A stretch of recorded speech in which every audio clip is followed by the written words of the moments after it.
Well, we think that we can achieve the maximum potential with the youth through education and through sport. Education, of course, is very important. We feel that too.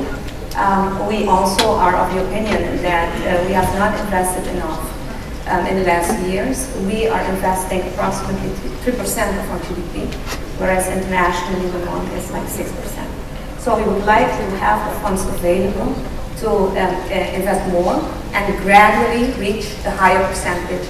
And we wish, of course, that it would be 6.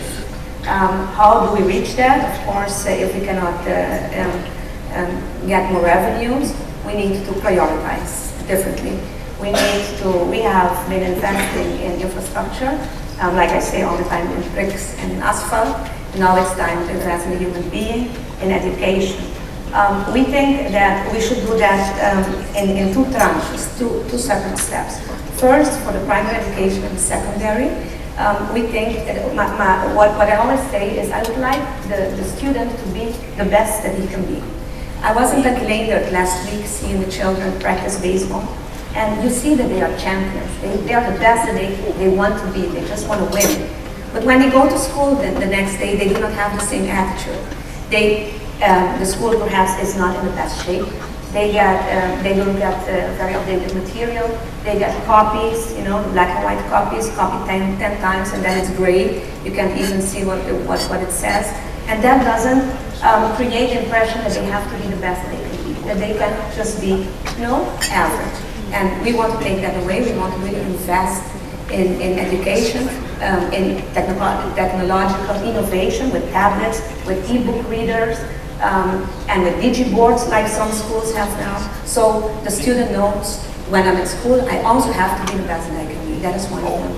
We have, in our education system, we have a lot of problems now with the social problems that the children take school from home and from the street. And teachers spend, like average, half of their time dealing with those social problems. And we want to give them, like social workers, like a separate department of social workers dealing with the social problems, so the teachers have more time to teach, just mainly teach. On the second tranche, like I said, the higher education, we want to see a better connection between the education and the employment opportunities. We need to know exactly what we need in order to stimulate our students to go and study for what we need.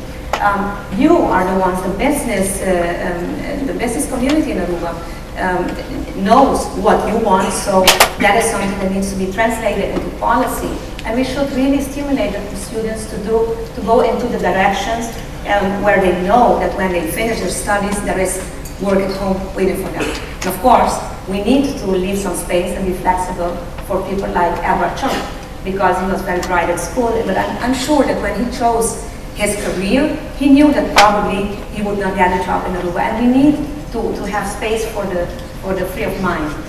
But the majority of the students, they really want, when they go, they want to come back. And not only them, their parents as well. And I speak of experience, that when you see what possibilities are, you really would like your children to come back home. So that is the connection that we would like to see. The business community knows what is needed. Like I said, if we need more ITers, we need to help them in that direction. And once we have a plan, long-term and short-term and longer-term, then really put all our efforts into getting our students to study and then come back and help us develop our economy.